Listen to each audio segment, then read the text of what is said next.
Shalom, hari ini kita akan renungkan Injil Markus pasal 5, teksnya ayat 1 sampai 20. Paragraf yang pertama ayat 1 sampai 13. Yesus mengusir roh jahat, namanya legion, dari seorang gerasa. Paragraf yang kedua ayat 14 sampai 20. Penduduk-penduduk gerasa mendesak Yesus supaya ia meninggalkan daerah mereka. Kesimpulannya, ketika Yesus sampai di daerah Gerasa, ia bertemu seorang yang keraskan roh jahat, namanya legion.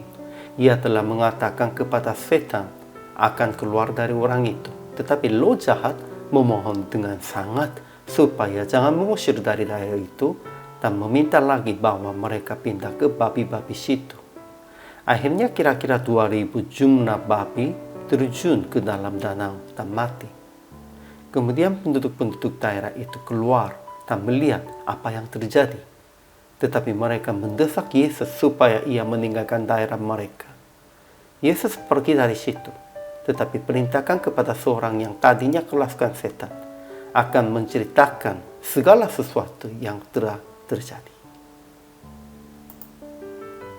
Ajaran tentang Allahnya. Pertama, Yesus datang daerah Gerasa dan mengusir roh jahat, namanya legion, dari seorang gerasa. Kedua, Yesus adalah anak Allah yang maha tinggi demi Allah dan ia berhak mengurus kita. Ketiga, ia lebih menghargai seorang jiwa manusia daripada 2000 babinya.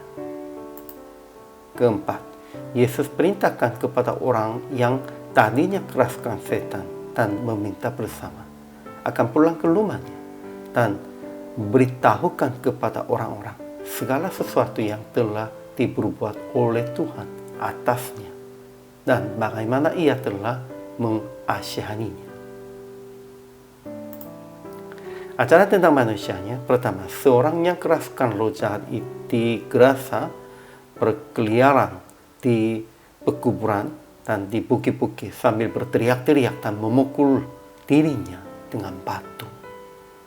Kedua, tetapi roh jahat yang di dalam orang ini, namanya legion, berteriak kepada Yesus dan itu memohon jangan siksanya dan jangan mengusir dari daerah itu. Itu meminta kepadanya akan biarkan masuk babi-babi. Memang roh jahat ada kuasa yang menguasainya orang supaya dia sudah berkuasa yang orang yang lainnya tidak mengatur dia. Tetapi juga karena kuasa roh itu, orang-orangnya memukulinya diri, merusakkan dirinya begitu. Inilah kuasa roh jahat. Ketiga, ketika roh jahat masuk ke babi-babi itu, terjun ke dalam danau, dan penjaga-penjaga babi itu menceritakan hal itu kepada orang-orang daerah itu. Jadi mereka datang kepada Yesus dan melihat orang yang tadinya keraskan setan itu duduk sudah warasnya.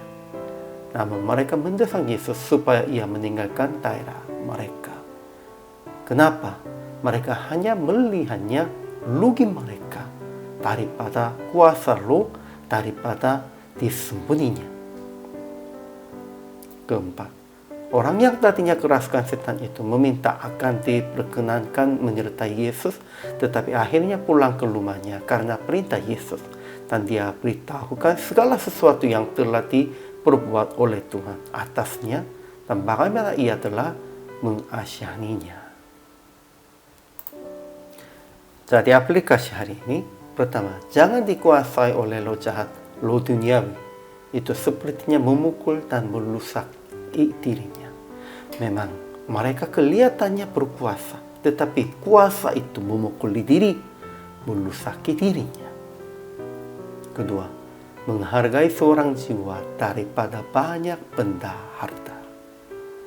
Ketiga, mengusir kuasa jahat dari kehidupan Anda. Janganlah meninggalkan dari kuasa Yesus. Keempat, tetap menceritakan segala sesuatu yang telah diperbuat oleh Tuhan tentang yang kasih-Nya begitu besar. Inilah semuanya tanggung jawab orang percaya Nah, akhirnya perpraktikan ini mengusir kuasa roh jahat dari kehidupan Anda dengan mengaku segala hal Tuhan telah berbuat di dalam kehidupan Anda. Harus mengakunya Tuhan telah berbuat di dalam kehidupan Anda. Dan jangan meninggalkan dari Yesus sekalipun mengalami rugi secara dunia. Kelihatannya banyak ruginya pada waktu hidup di dalam Yesus. Tetapi karena kita diselamatkan, karena kita dapat hidup yang kekal, itu pun bukan rugi. Harus ingat itu. Hari ini juga, selamat melayani. Tuhan Yesus memberkati.